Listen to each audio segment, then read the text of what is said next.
Hello, everybody, and welcome to MAWS Talks Wrestling. I am your co-host, Lunakage, And I'm Glenburg. What's up, everyone?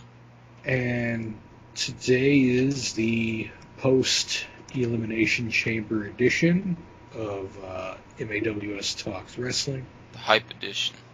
Um, Also, I kind of want to preface this with a little something personal.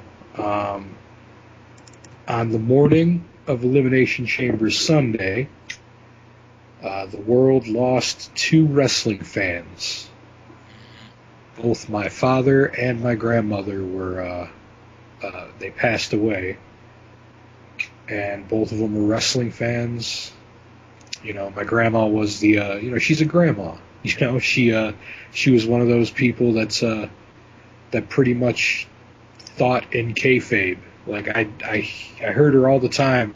Whenever I'd watch, she'd be in the other room saying, "Go kick his ass, John Cena," you know, stuff like that. And my dad, pretty much, if it wasn't for him, I wouldn't have gotten into wrestling. And Yes. and it wasn't exactly directly either, because he used to watch it all the time, but I wasn't exactly interested in it. But then he went to jail for 3 years. So when he came back, I wanted to spend a lot of time with him. And one day he was sitting there watching SmackDown, and I was like, all right, I guess I'll watch this with him. Mm-hmm. And then I saw a six-man tag team match. It was a six-man cruiserweight tag team match back in those days. And, it had a... I can't remember the exact people, but I do know that one side of the team were three Japanese cruiserweights, and then the other side had Rey Mysterio, Ultimo Dragon, and somebody else. But yeah, like after seeing that, I was sold completely, and I think it was mostly Rey Mysterio that did it, because he was just flying around everywhere and stuff. But yeah, after that, I was hooked, and now here I am doing a wrestling show. So so today we're not honoring wrestlers like we normally do when they pass away. We're honoring two very important wrestling fans to me. Yeah. And this is my way of showing appreciation, I guess. Oh yeah. Like, I never met your grandmother and dad, but I know that they were amazing and great people who you loved, and you can look up to them. And that's awesome that they also were wrestling fans like you and me. But they're in a better place now. Remember that. Yeah, I just thought it was funny that that like on the morning of a pay-per-view is when two wrestling fans who lived in a house with one other person, and that one other person was not a wrestling fan, and it just so happened, you know. Yeah. But yeah, it sucks, but I mean, you got to move on. And I know I don't sound as sad about it right now, but I don't know. I've been called strong by a lot of people, and I guess I am pretty fucking strong. I'd have to say, because Right. my dad was one of my heroes. Right. But man, that was kind of starting off with a bummer moment, wasn't it? Yeah, but hey, that took a lot of courage to address it to the public, especially. Yeah. Yeah. All right. So with that out of the way, let's get right down to business here. We should go over the Elimination Chamber real quick here. The pay-per-view, not just the match, but you know. So yeah, the opener was the Rhodes brothers versus Ryback and Curtis Axel. And when I was watching, my video actually went down right when the finish was about to happen. But Right. from what I heard, Cody Rhodes and Goldust were the ones that won, right? They did. When Ryback and Axel were pretty close, but they ended up winning. All right. Rhodes. So Yeah. So yeah, I didn't really get to see that match, so I didn't know if it was good or not. But I thought it was good for a pre-show match. It wasn't terrible or anything.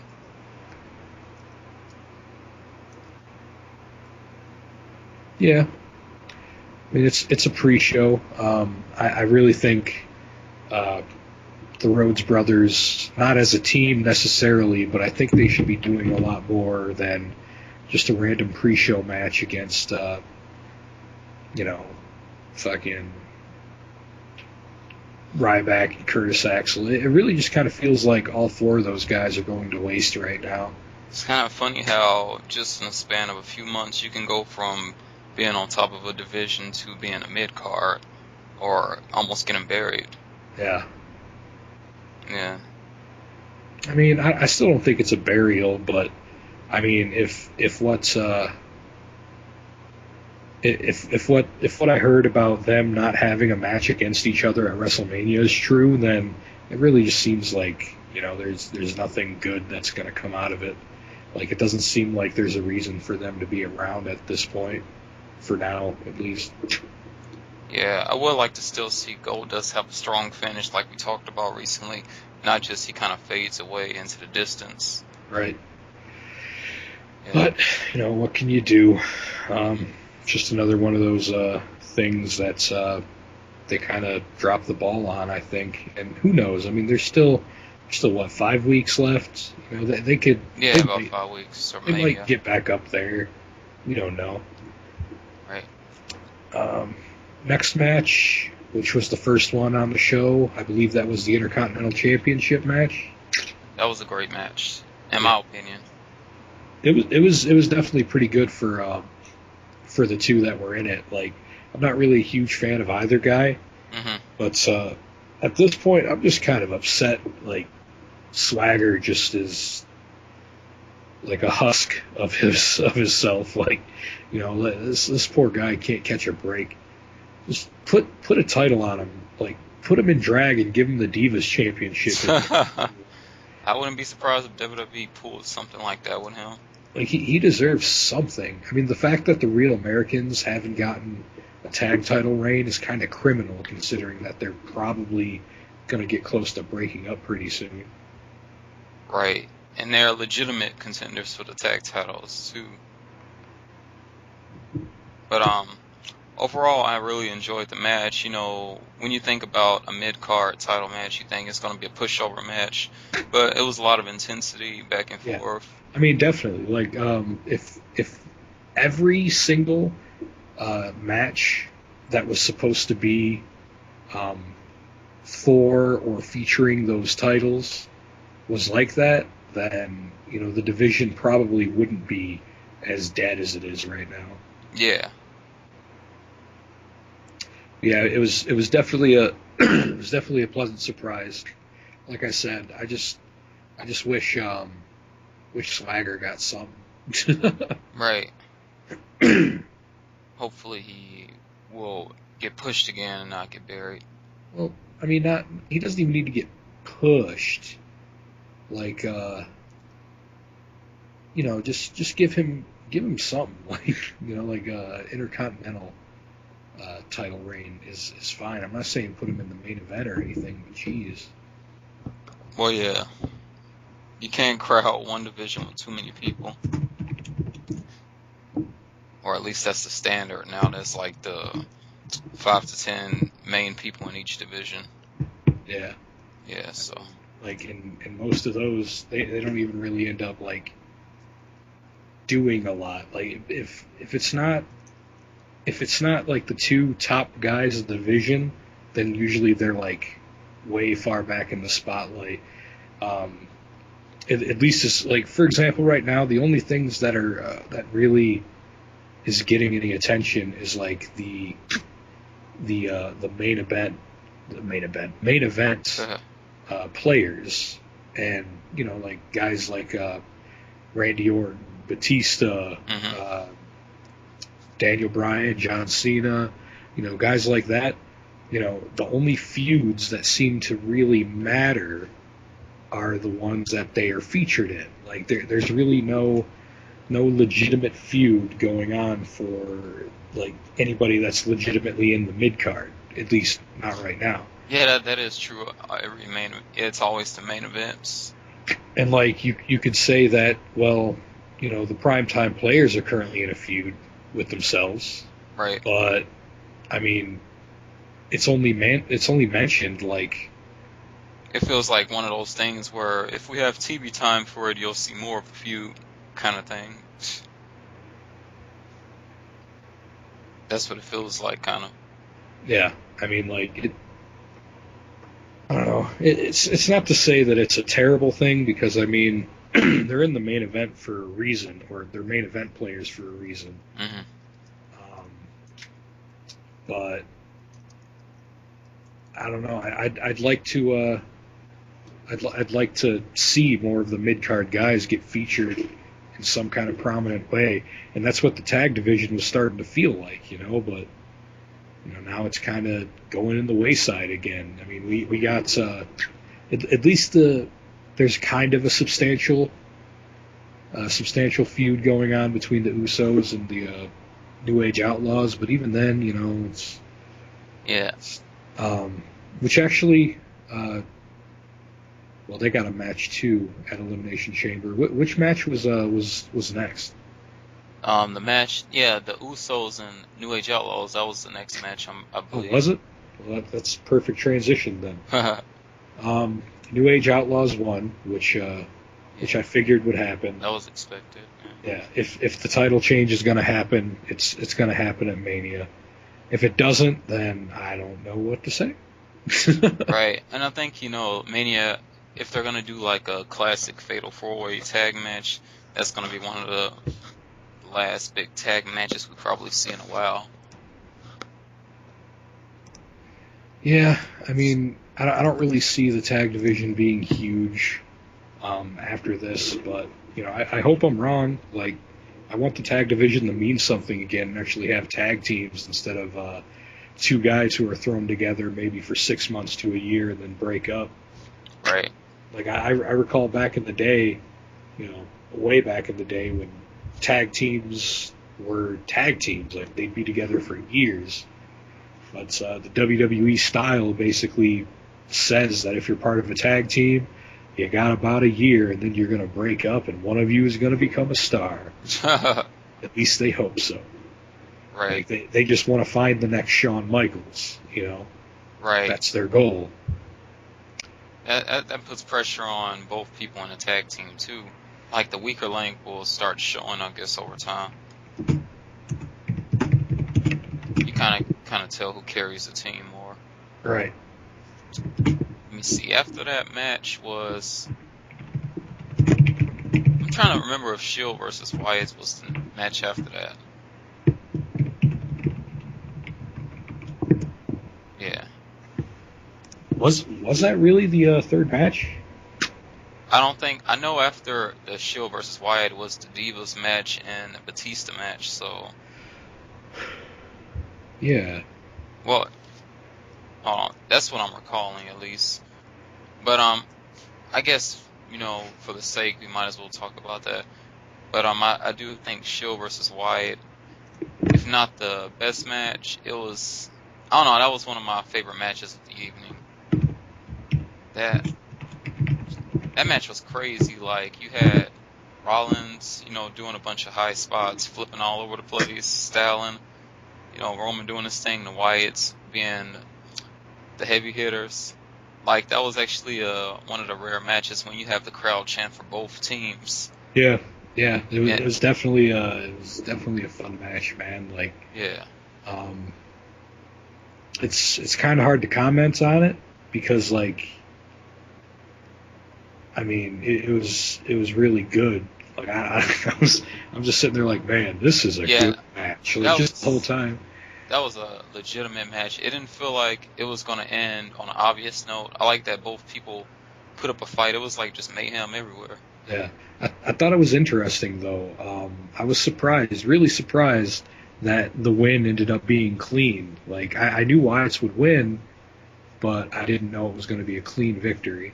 Yeah, that sure was. Like, they took out Ambrose, like, he got eaten by the crowd, I guess.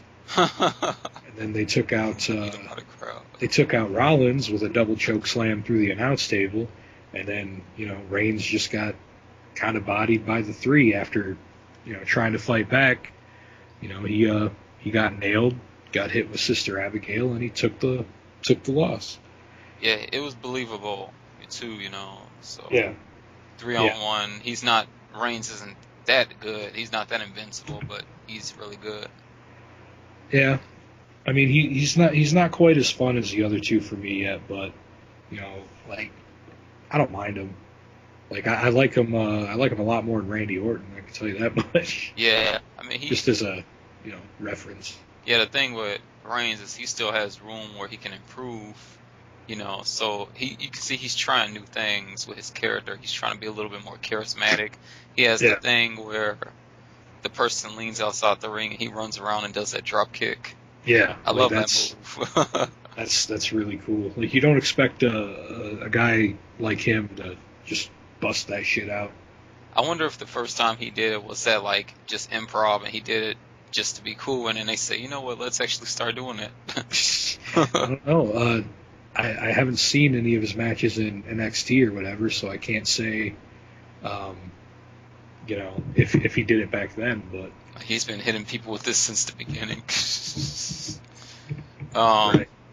But yeah, action nonstop. The crowd was into it. They were focused on both sides. They wanted to see a fight. I'd say, yeah, I really enjoyed that match.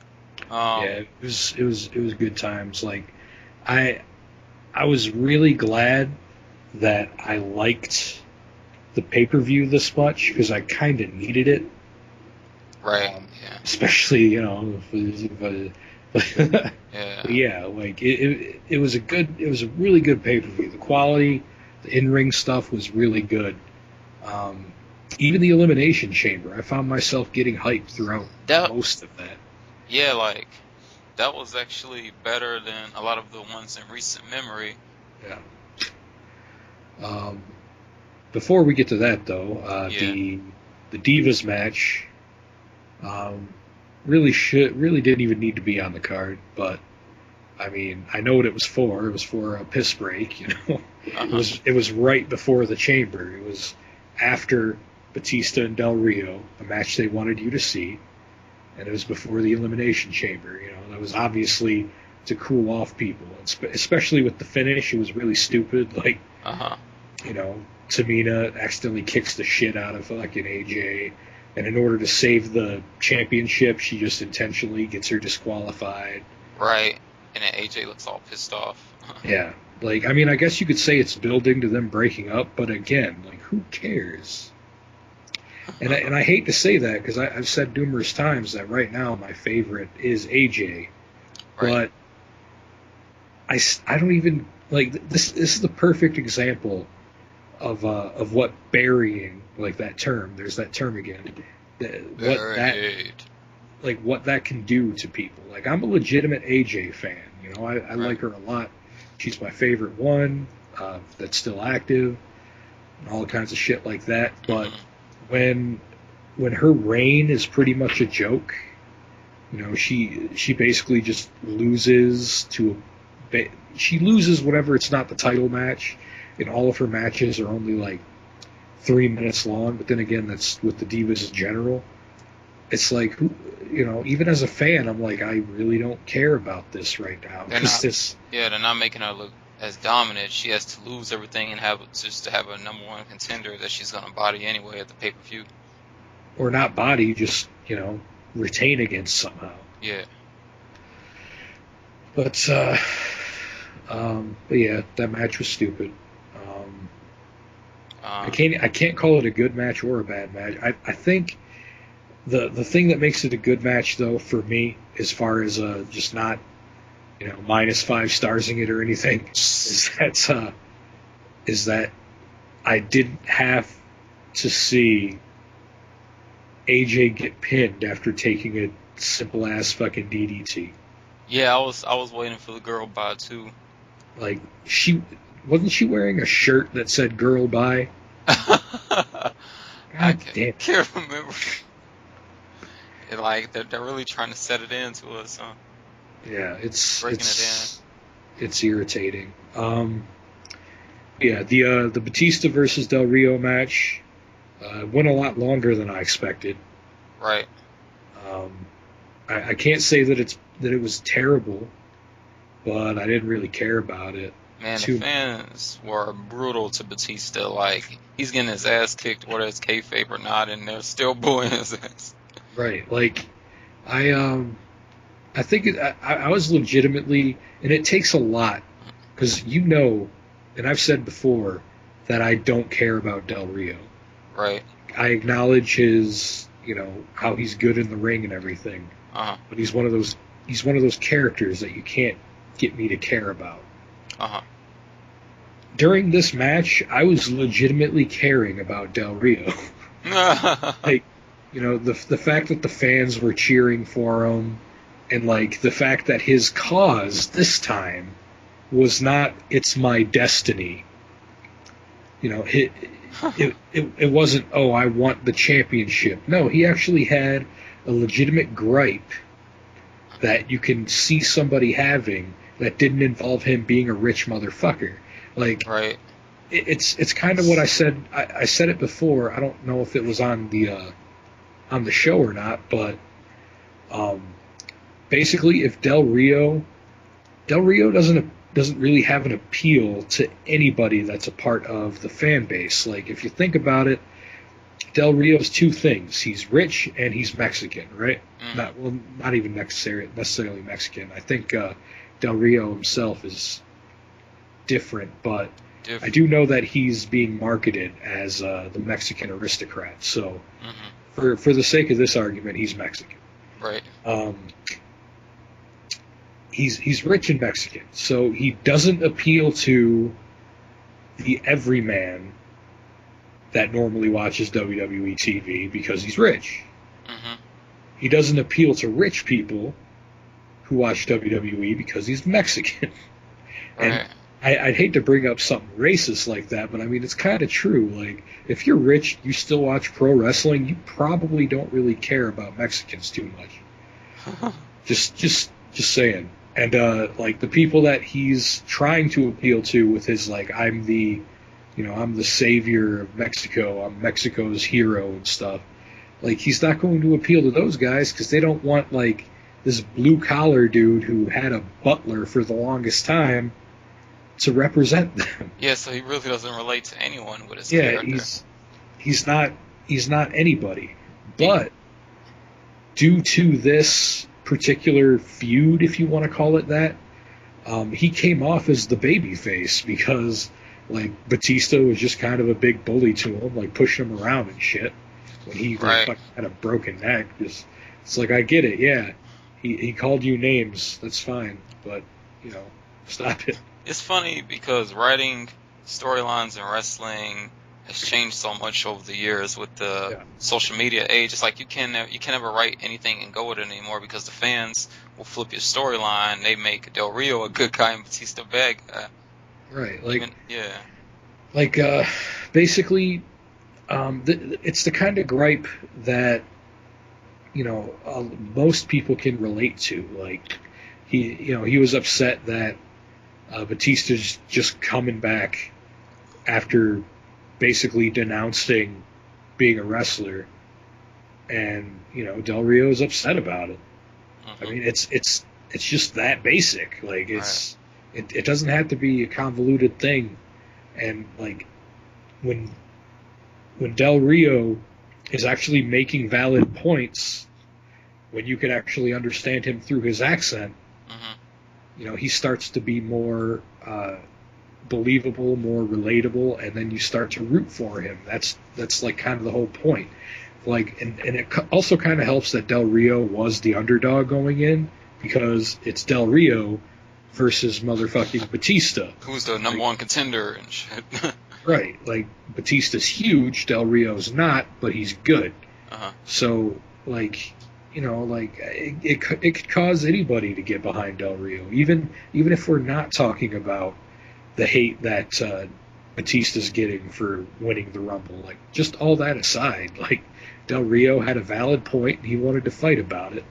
And, like, they made him do a few heel things to remind you that he was still the heel, but, like, people fucking cheered when he hit him over the head with that fucking crutch, so... Yeah, and then you see when they would start saying, see?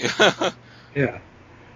Like, you could turn that into, like, Eddie Guerrero light if you tried. Like, you know, like, I say repackage Del Rio, but not like a complete repackage. Do it like it's an evolution of his character. Like, do a storyline where he finds out that he's broke now. Like, something happened where he lost his riches, and now he's just going to show up and he's going to, like, try and at first awkwardly blend in with the common people. So he'll be a comedy guy for a while. But then eventually, you know, after that wears off, you could build him as a credible baby face or whatever. You know, like, give him some facial hair, make it so that he's not fucking, like, so clean cut and fucking vanilla and shit. Perfect and yeah, like, fucking give him some ruggedness. Like, it wouldn't take too much to just, like, completely revamp a character that's dead. Like, Del Rio as a character is dead. Just fucking change him up, but still make it so that he's Del Rio. Like, you don't got to change who he is as a character. Just change what his character is about. Right. And, like, that would even be more impressive, because then, for the first time in wrestling history, at least that I can remember, a character actually goes through character development instead of a heel turn, face turn. So, it's a swerve. The Hulk Hogan hit him with the chair. He's a bad guy now. Why? Because reasons. I hit him with a chair, brother. Right. Okay, so I guess there's my tirade for that for now. Now on to the Elimination Chamber match. Oh yeah, almost forgot. We didn't talk about Titus O'Neil and Darren Young. Oh yeah, another match that didn't matter. That's fucking my problem with it. Titus O'Neil won. I think I'm just going to call him Titus from now on. Yeah, might as well. That's the only way I can pronounce it now. Titus O'Neil. Titus O'Neil won, just like I was expecting. What I was impressed by, though, is that the match wasn't completely one-sided. And what I was even more impressed by is that they didn't make him look super dominant at the finish. Like, the finish was basically an almost come-out-of-nowhere clash of the Titus, and then he won.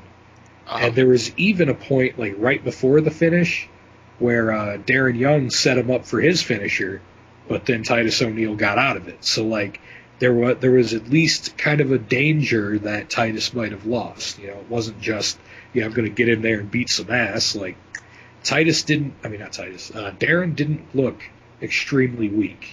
Like, he didn't look strong because this was a mid-card match and only lasted, 5 minutes. Mm-hmm. But he didn't look super weak. Like, he got some offense. He got his finisher reversaled. Mm-hmm. And then he just almost randomly took a finisher out of nowhere for the loss. So I think they could actually, I don't know if they could continue the feud. I mean, I'd kind of like it to go somewhere. Like, I don't want to see Darren Young just fade off into obscurity because I like the guy. But, yeah. Right. Yeah, I mean, like I said, it wasn't one-sided, which at least it wouldn't be like if we watched Raw and just saw somebody in the ring already jobbing without the music playing, and then Titus O'Neil come out, beat him in 2 minutes. Right. I mean, both of them had their music, so that was good. Yeah. Did he change his song again? I think so, yeah. Yeah. Yeah. Not bad, but yeah. The chamber match. Yep. It was probably it was definitely the best chamber match I saw. Me too, in a recent memory. But yeah, it was a good match. The outcome, obviously, I'm not happy about, but fully expected. I saw that crap. Yeah. Over Kane. But what I did like is that they, and I'll say it, they kept Bryan looking strong. Right. Like, yeah, we're not going to see him challenge for the title at WrestleMania. That sucks. Of course that sucks. Or are we? I mean, I don't know. I highly doubt it. Like, I know I like to come up with crackpot theories as to how it could happen, and I'm sure you could, it's wrestling. They could do whatever they want. Like it could happen, but I doubt it. I guess I just want to interject right quick because I'm thinking of it like this: if all he did was fight Triple H at Mania, what else would they have him do then? Because he obviously qualifies for the championship the most, besides the people who won the Royal, besides the number one contender. And I mean, what was he just gonna go back to his normal life, Yeah, I mean, like he was, and he's got a legitimate gripe. Like, if it wasn't for the fact that Triple H just wanted to face him at WrestleMania, you could easily make a case to where Bryan, instead of wanting his revenge physically against Triple H, which doesn't matter. He's your boss. You don't need to hit him and beat him in the match. Like, that's not really going to further your career. If you win, he's still going to continue doing his bullshit because why wouldn't he? The way you get revenge is to succeed where they don't want you to. Mm-hmm. And they've done a whole bunch of screw job finishes to make sure that doesn't happen and stuff. But I mean, it's not going to change the fact that every single time Bryan came out with a case for himself to where he would still be in the match anyway. Like, as far as the Elimination Chamber goes, he was the last person eliminated. He was the one that got pinned, the final person to get pinned. And when he did, it was due to interference. Like ignorant interference too, right. like that TNA interference. He could even easily make a case where he says, "I had Orton pinned, but Kane pulled me off. It wasn't just he turns around, takes a shot, and then gets pinned. No, he actually had Orton beaten, but then he got pulled off by interference. Like that. That's like you could easily do any of those things. Like I demand a rematch at WrestleMania. I want to be inserted into that match because I deserve it. And then they could be like, "Oh, Bryan, you're so cute." And then they'll put him in a match that they think it would be impossible for him to win. And like for example, the Kane match that he was in, I think it was on Raw. Yeah. He could have easily. That could have easily just been his match to qualify. Like, Kane's still a monster, so Triple H could have been like, "Oh yeah, well you'll get your title shot at WrestleMania if you can beat Kane tonight." Right. I'm in the game. Right. And then game, A+ player, yeah. Yeah, and then Bryan would have won, and then he would have got his number one contenders match. But they don't want to do that. Like they just don't. They're not doing it. And well, I like that he can still stress his point about the chamber because he didn't really get a lot of time to talk about it besides Triple H dodging him and putting him in a match with Kane. So it's not like he's just going to be fighting Kane and that's it. Yeah, I mean, like, I'm just really disappointed that that's where it's going, and it kind of sucks because I know that Orton versus Batista is going to be a terrible match. And honestly, I think I'll be a lot happier if it's not the main event. Like, I know it's for the title, and I'm the kind of guy that always wants the title to go on last. Like, I wanted it to go on last. One of the arguments always brought up, the WrestleMania 18. It was The Rock versus Hulk Hogan. Should have been the main event, even though, the title match went on last. I'm one of those people that says, fuck that, the title match should have went on last, and it did. So good. But, like, I mean, granted, I wasn't, like, watching at that time, but, I saw The Rock versus Hulk Hogan. It was a decent match. Yeah. But, I mean, come on now. Like, it's your undisputed title. Now remember that. I'm the guy who said that. I am now saying that I don't want the title in the main event this year. It'd be funny, like, if they made Taker versus Brock convincing enough to be the main event. Like, this is going to be my last ride. Well, here's the thing. Like, you could make a case for all three of these main matches. Like, you know, the title match because it's the title. The Taker match because it's fucking The Undertaker and it's Brock. Right. And you could even make fucking the Daniel Bryan versus Triple H match. You could make that the main event. Why? Final boss. Well, basically, non-kayfabe, there's two really good reasons why. One, because the crowd want to see Daniel Bryan. Two, because it's Triple H and he can do whatever the fuck he wants. Uh-huh. If he wants to be in the main event at WrestleMania, even though he's not in the title match, then he will do it. Triple H and friends. Yeah, and that's why I'm kind of holding out hope a little bit, because it's a distinct possibility. Because, like, here's the thing. Randy versus Batista, the match is not going to be good. It's for the supposed best, greatest prize in wrestling. Which is, it sucks that that's the match, but it's whatever. It's going to happen. Now, the only way to soften that blow, now that I know that there's no way anything else will happen, is to make that not the main event. Because do you really want that to go last? Not really.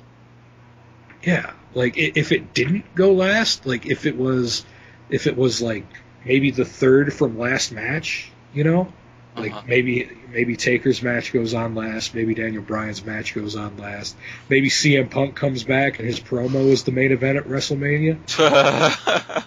Like he doesn't even have a match, he just comes back and does Pipe Bomb number 2 as the main event of WrestleMania. Does that count? Would that count? It's like an uncut, unrated comedy show. It talks about TNA, Ring of Honor, the world, and all that type of stuff. I just had that thought. It literally just came to me as I said it. Like, CM Punk wants to be in the main event of WrestleMania. Would that count? Like, it's not a match, but if he was on last just cutting a promo, would that still count for him? Or I wonder. It depends if people would open their mind to that possibility. Because I know tradition says, let's have the grand title match.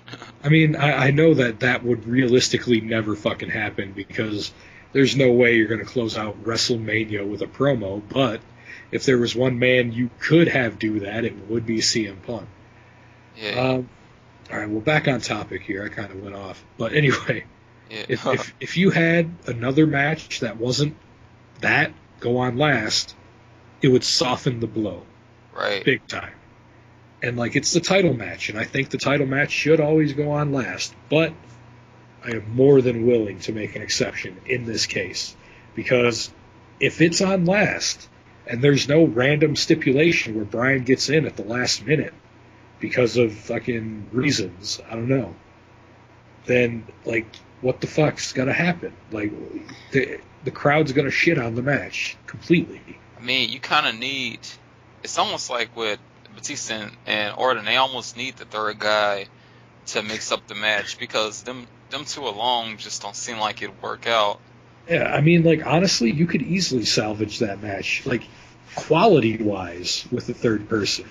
Like, triple threat matches are normally kind of, clusterfucky by nature. Yeah. But basically, how I see most WWE triple threats go is that early in the match, one of the guys gets laid out, then it's a 1-versus-1 match. They do some spots for a while, like, not even just spots, but they battle it out for a while. Then one of them gets knocked out, and here comes the other guy, and then, those two get, fight for a while. And then the guy that was in the first exchange, he gets knocked out, and then the other guy comes in, and then they battle for a while. And then, after all that happens, and, there's not a lot of sitting on your hands, because, like, those essentially 3 singles matches you just saw, there wasn't many rests, because, one of the guys was already resting, so he's kind of good. After all that happens, then you get a bunch, then you get your spot period, and and then you get your false finishes if they're there, and if it's a main event match, there's probably going to be plenty. Uh-huh. And then eventually some guy wins, and then it's a lot easier to make a triple threat match good when there's two guys who aren't exactly amazing. Like, you throw one really good guy in there, and the match can be saved. Even when there's the point where it's just going to be Randy versus Batista, like maybe the other guy's laid out, and then the two guys are going at it. Even if that particular moment isn't amazing, which it probably wouldn't be, but then again, if it's, like the fast breakneck pace where it's like, okay, well, I guess Randy and Batista are going to start clubbing each other because it's time to start hitting each other. And like Orton doesn't fucking apply a headlock for 5 minutes, then it could be all right. Like, you're not gonna it's not gonna be a bad match just because Orton and Batista, all they did when it was their one-on-one moment was hit each other, and maybe Batista does a few power moves and Orton does a few moves like his signature fucking DDT and shit. Like, it'd be perfectly easily salvageable with a third person. Like, fuck, throw CM Punk in there. Like, yeah, I want to be at the Mania main event. That's the only reason why I'm in this main event. All right, fuck it. One night contract. Yeah, like Cena's in there. I mean, not Cena. Why the fuck did I say Cena? This is the second time. Second time. You want to see Cena versus Orton again? No, this is the second time on this show that I've called CM Punk Cena. CM. Right. Yeah, I'm pretty sure that's my exact reasoning. But like, CM Punk's my favorite wrestler. John Cena is not. So, that's pretty funny to me. Right. It is. But anyway, yeah. Like, that's basically the bottom line is that as the main event is going to suck. If it's not the main event, the match itself could still suck, but it won't be as catastrophically bad as it could be. Yeah, like, it's hard to see those guys just pumping out a lot of high-intensity moves. Like, I mean, unless Batista goes on the best fitness trip that he can in 5 weeks. Because you know how, I mean, it's kind of obvious since he came back, he definitely he doesn't have that 2003 look when he was all super toned, but I'm not saying it's terrible. But I can tell that, it looked like he prematurely came back. Like, he probably could have came back a little bit later. I mean, as far as Batista's shape goes, like, in 5 weeks, constantly being on the road, he could get back into shape. That's what I'm saying, yeah, by Mania. Yeah, but, I mean, it's not his look or his shape. It's just that he was never really a spectacular worker. Yeah.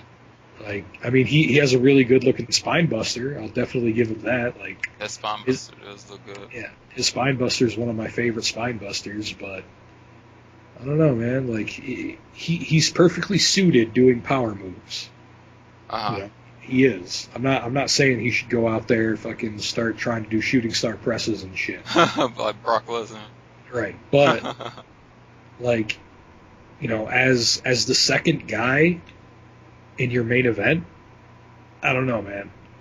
Like, not against Randy Orton, because Randy Orton's already slow and plodding. So you get a slow and plodding dude in there with a slow and plodding dude, you're gonna have a slow and boring match.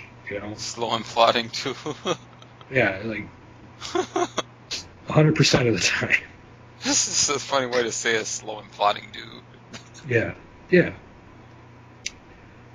Well, I mean, that about covers the Elimination Chamber. One thing I just want to throw in, so Christian, he didn't get eliminated first. No, he didn't.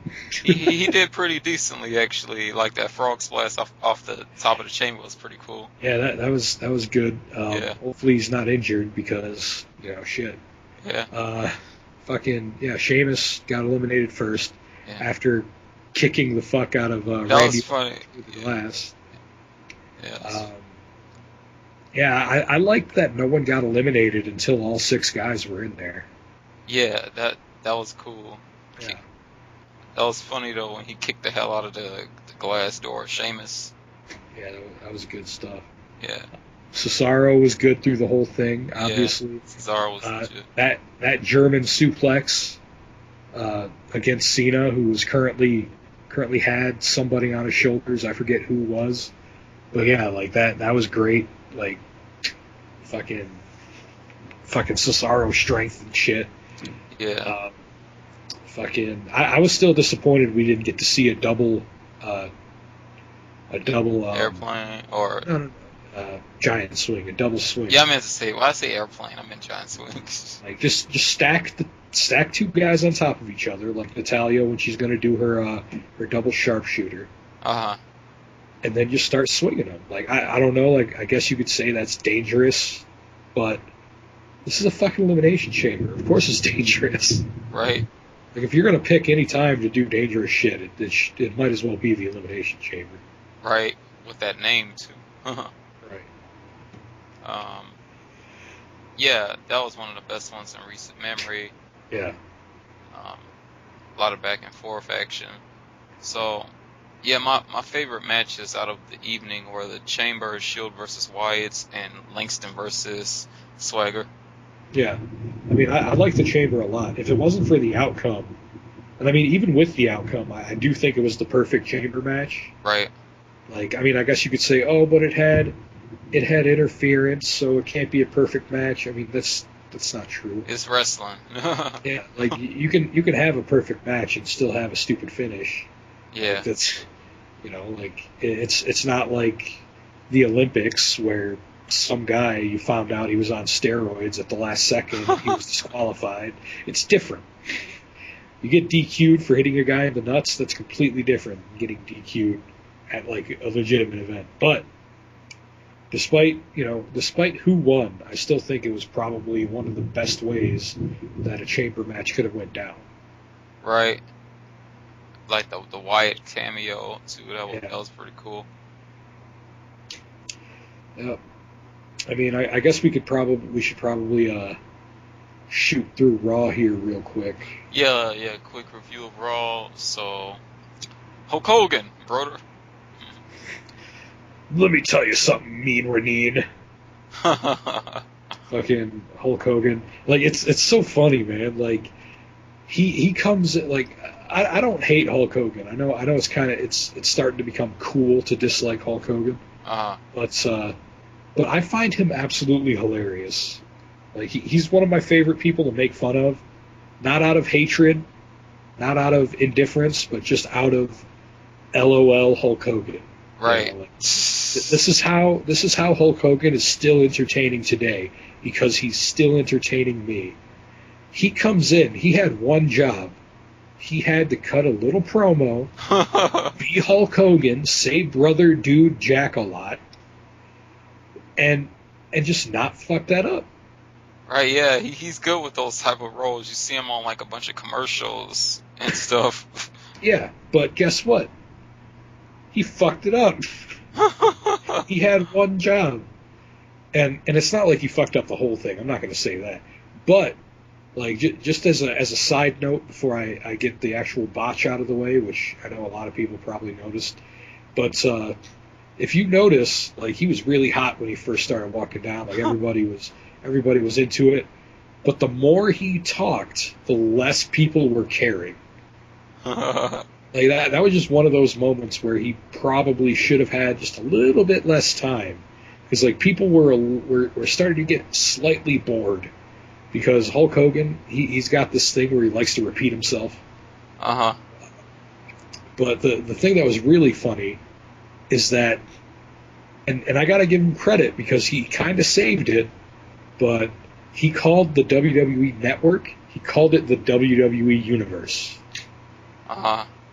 He said tonight we're launching the WWE Universe, but he kind of saved it because like he immediately like knew what he did, and then he kind of played it off with bad wording that it was the WWE Universe helping launch the WWE Network. So I'm like, okay. You're just sitting in your chair with your hands put together. Okay, your hands folded. Yeah, Okay. like I'm sitting there like, good move, Hulk. I got to give you that, because like we're all human. I'm not gonna say that no one should ever fuck up ever, even if it's Hulk Hogan. But like I just thought it was hilarious when I heard him fuck it up, and then cover it up. I was like, that proves right there that he's been in this business a long time. Like, without even skipping a beat, he corrected himself without sounding like he was correcting himself. So I got to give him props for that. That was good. That is clever. And yeah, he's. I think I'd say he's really good at this by now. So he's the best. Like I heard it. I forget who said this, but the thing about Hulk Hogan is that he was never the best in the ring. He was never the best on the mic. He was never the best at anything, but he was the best at being Hulk Hogan. Like, he could get a crowd so amped up just by being Hulk Hogan. He's the only one that could do Hulk Hogan correctly. And I guess that's kind of stupid to say, but I mean, it makes a lot of sense to me. He's that much of an ambassador to wrestling, too.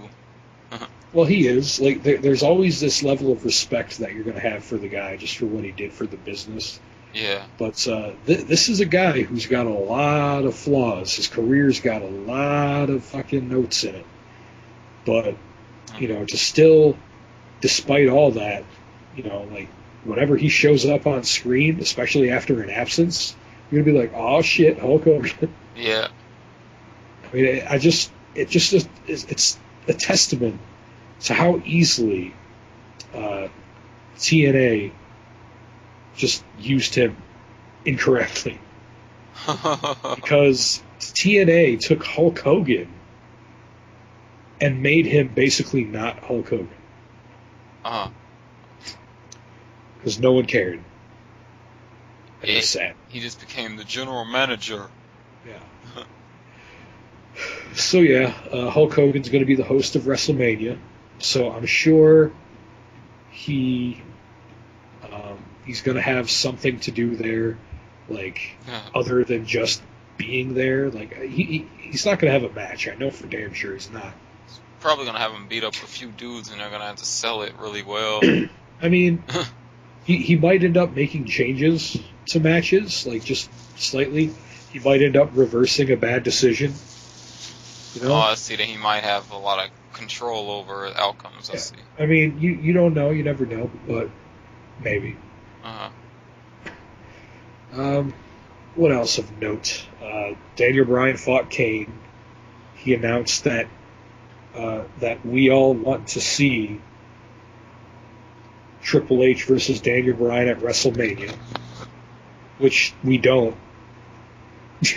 No, just see the final boss of life. Yeah, like, I don't know. Like, I think Daniel Bryan's issue is that he's not a big enough dickhead to, like, get what he wants. Or, I guess he doesn't necessarily need to want it, because he probably doesn't.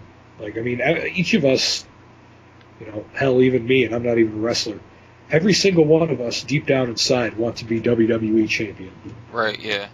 But I don't think Daniel Bryan is a big enough dickhead to force his hand.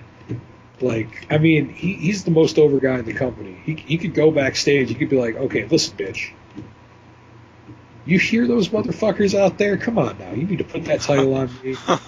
You need to reverse the Rumble decision. You need to reverse the Rumble. You need to make Batista come out one day and then take off his face, revealing that it was really Daniel Bryan the whole time.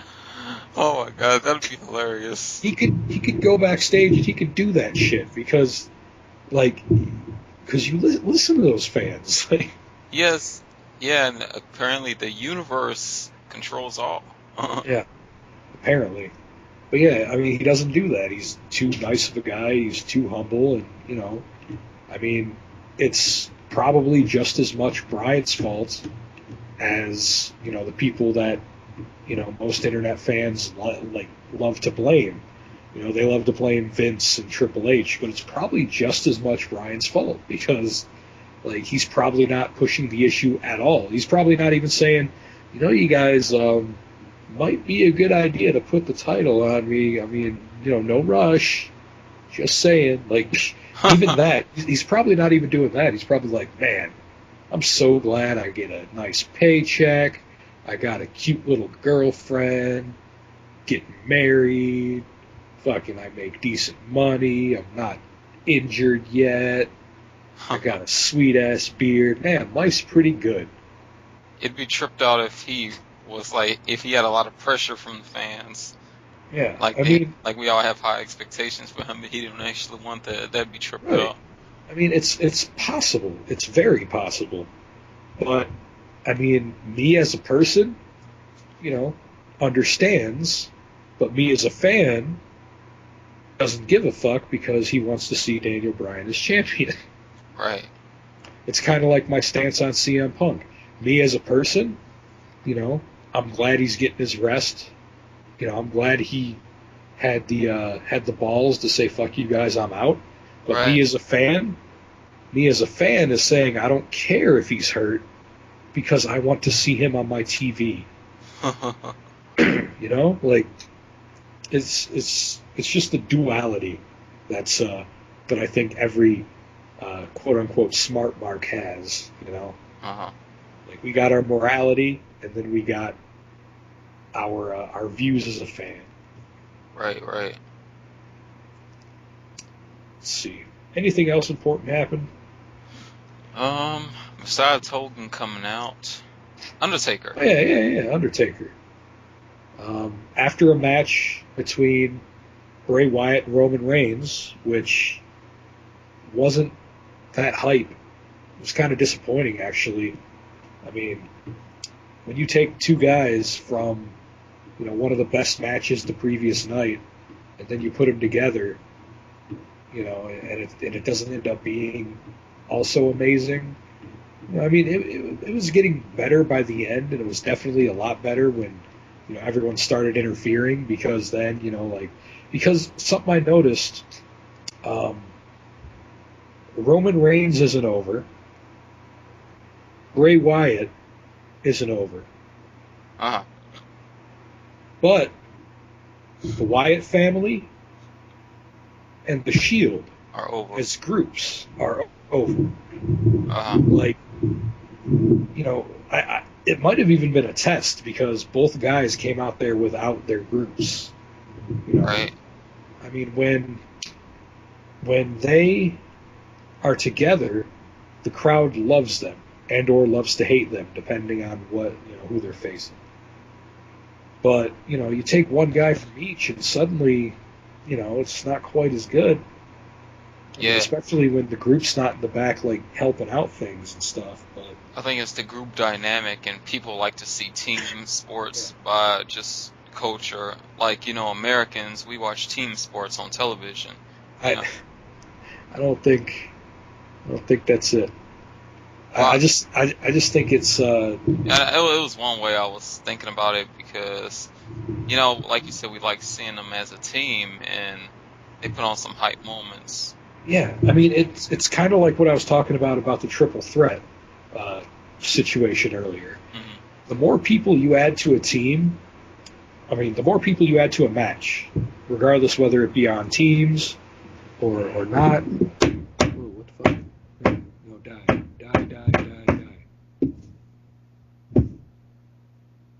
Continue to die. Sorry, I had to destroy a bug. That promo. I always get nervous when I see bugs crawling around my room, so I'm like, no, this cannot happen. I will not live in another infestation. That's going to stay in the video. All right, but anyway, what was I saying? It's like the triple threat dynamic. The more people you add to a match, basically, the less opportunity it is to be boring. And what I mean by that is, there's a difference between the drama sections where the guys are visibly tired and kind of slowly kind of getting their wits back. Uh-huh. There's a difference between that and the whole getting heat kind of thing. I'm not good at explaining this yet, but yeah, like when you've got a 6-man tag team going on, and it's not just a throwaway match like on SmackDown because Teddy Long wanted it. When it's not just a throwaway match, you now have 6 guys who they get to rest when they're not the legal guys. Right. And then when it comes, like, if you notice, matches in WWE, they usually run the same kind of formula. You got your startup, which is normally the guys kind of grappling and trading holds. No one's taken a bump yet. Then you get your first bump, and it kind of gets the crowd a little bit hype. Then you got like your cool down period, where the heels kind of got the upper hand, and he's just putting the baby face and holds and stuff. Uh-huh. And basically, eventually the face starts to get his momentum, and he starts coming back, and he's hitting the heel the heel's taking 3 bumps with clotheslines or whatever, and then he hits a big move, and then he gets amped up, and he appeals to the crowd, and then they go for their spots. The spots normally come in near the end or second half of the match, depending on how long it is. Right. And that that's the breaking point. Like, the build-up was everything before that. And the thing about the build-up is that that's where a lot of the boring wrestlers, that's where they fail, because they just don't feel, it doesn't feel exciting, I guess, which is kind of weird because that's kind of what it's supposed to do. Like I said, I'm not that good at explaining it yet.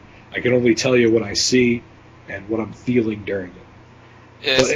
It's a lot going on to keep people invested in the match. Yeah, but basically, in a 6-man tag,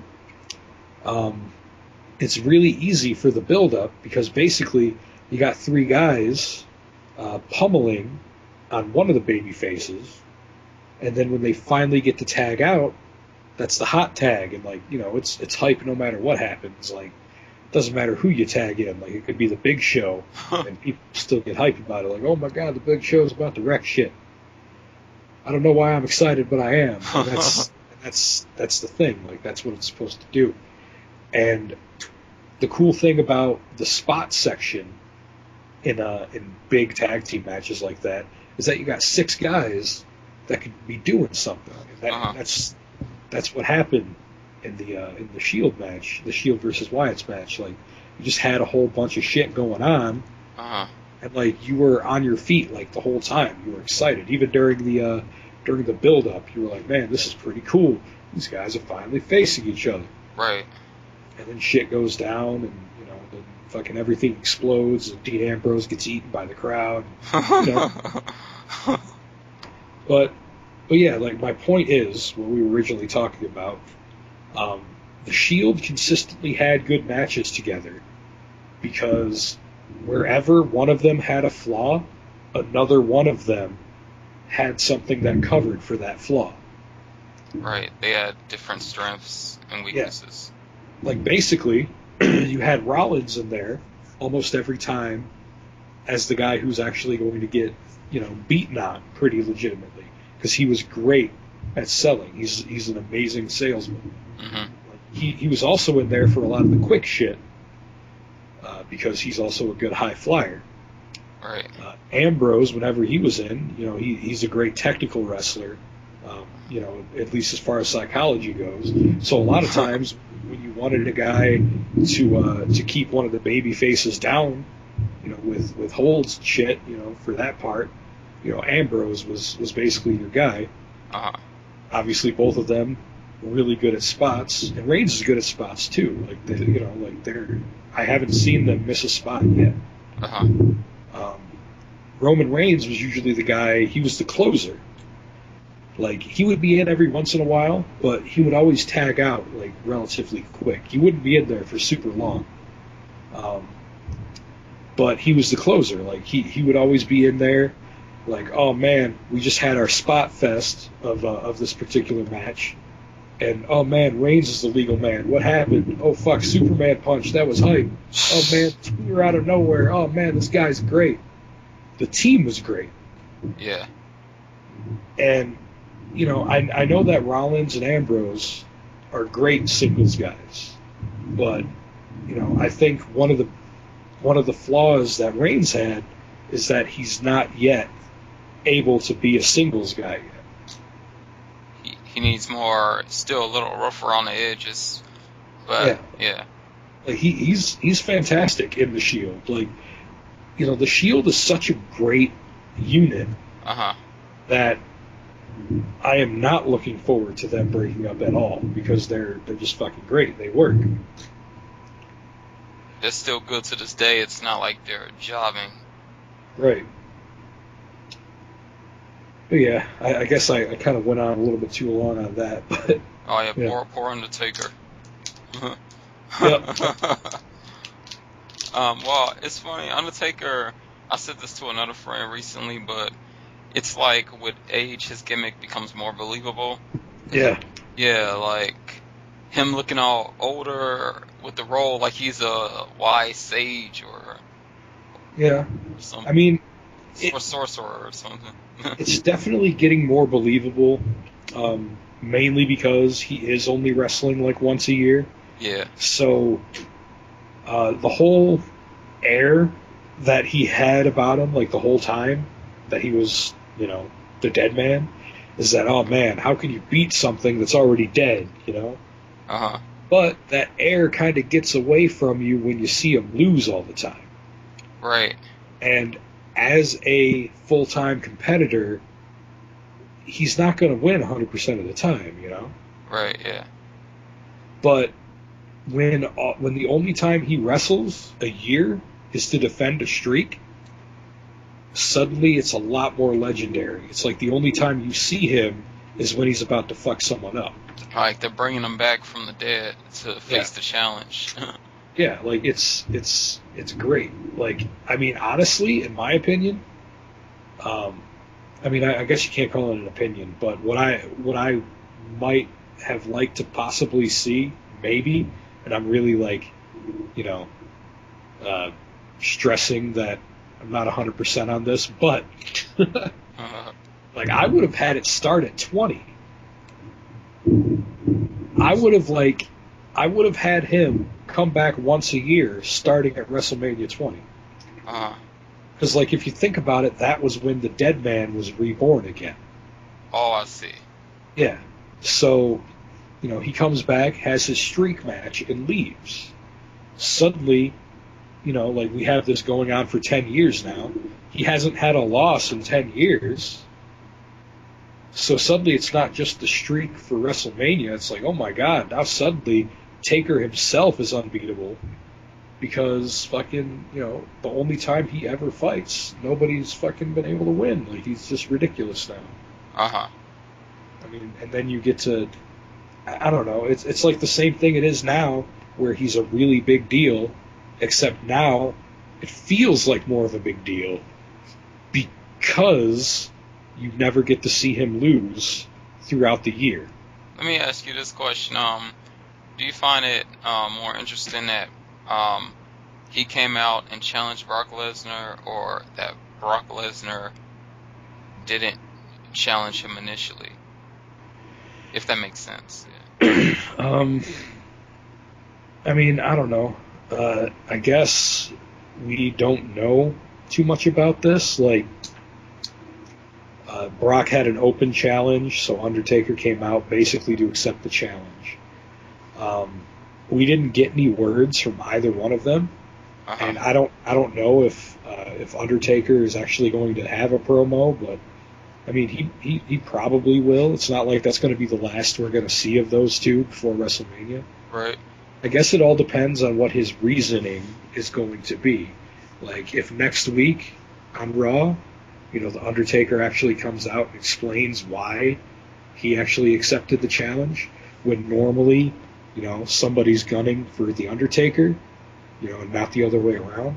Right, like he's gunning to fight every prominent superstar in the world. Right. I mean, I guess we'll see. We're just gonna have to wait until I actually form an opinion on it. Right. Man. Yeah. Let me see what else on Raw.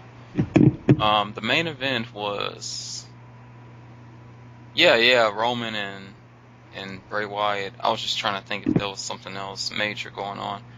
Well, I guess one more thing to comment on. That tripped out Emma's tripped out dance and song.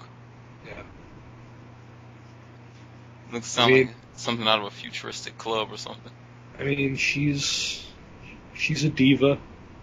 Yeah, apparently So she's a lot better on NXT. yeah, she is. Yeah. I've actually been watching NXT through the WWE Network. Oh, really? You got it already? Cool. Yeah, but I mean, NXT gives you a reason to care about the women's division. Uh-huh. And honestly, until the women's division gets better on the main roster, I think moving up from NXT is a downgrade. Uh-huh. Because what's she doing now? She's being Santino's girlfriend. Yeah. She's going to be in 3-minute matches that don't mean anything and won't amount to anything. Yeah, pretty much Raw turned into an entertainment and main event type of show. Like, the first part of it is going to be, here's your entertainment leading up to the main event, you know. So, yeah, I agree. She probably should keep competing on NXT. And with it having more exposure with the network now. Yeah. Yeah. And actually, that's kind of something I'm worried about. I mean, I can't say worried, but it's something I think is going to be interesting. The thing about NXT is that it's developmental. So it's for guys that get no screen time on WWE TV. Right. So if you think about it, it's really similar to the B shows of back in the day, like Heat, Velocity, Metal, Jacked. It's similar, kind of. But what I noticed is that from watching the few episodes of NXT that I've been watching, it's got an indie feel. It's got a big-time indie feel. Yeah. You get big names showing up every once in a while, like Triple H will come out. JBL will come out, as authority figures. You might get you'll always get divas matches. Like, there's not very many NXT divas, but a lot of the underused WWE divas do show up. That's cool. Alicia Fox has been there a lot. Natalia was there. That already makes it looks like a more indies feel, because when you think indie, you think, okay, you're going to definitely see this person wrestle for whatever reason. Yeah.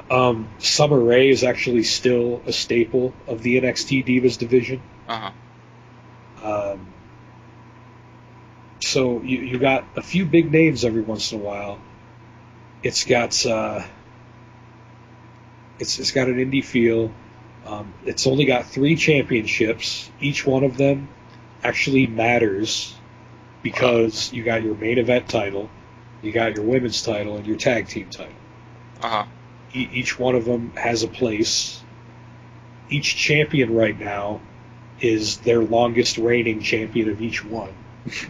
So they're starting to kind of build up importance. So yeah, like the only thing I'm worried about is that with these pay-per-view type shows now, and they can't call them pay-per-views because they're network exclusive, but with these pay-per-view type shows, basically you're saying that NXT has talent that can put on shows comparable to actual main level WWE stuff. Where I think that's weird is that if you believe that this is developmental, where guys are honing their skills, then you give them their own pay-per-view. Why do you not instead make them stars of Raw, SmackDown, what have you? I mean, I I could fully understand that NXT is its own thing, and I love it that way, you know. And like, I think that what might happen is that NXT might get to a point where it becomes its own brand, and it is its own brand technically, but it becomes its own thing where the champions matter like almost just as much. And you know, there could be some guys in NXT that never move up; they're just NXT main eventers. You know, Right, like, right. if it becomes important enough, then I would be perfectly fine with that. It has a lot of potential than some of the other things they've tried in the past. I like Yeah. it. I like the indies feel. It feels like a separate outlet from the limelight of WWE. Right. So yeah, it gives Yeah, the feel but of a different product. Yeah, but it's still a part of that umbrella. So like, you're not straying too far away. You know, you're still going to see your Triple H's every once in a while if that's what you choose to see. You know, like, it doesn't feel like you're watching this indie promotion and you're not gonna, you know, you're seeing these guys that aren't gonna make money and shit. Like, I don't know if that's ever a factor in what you think, but I don't know. It's hard to explain, but I kind of like the feeling that it's an indie feel, but it's still WWE. Like, I kind of like that. Right. They Not sure why I like that, but I like that. They probably were inspired by places like Ring of Honor and stuff. Maybe. Mhm. It's very possible. I mean, Mhm.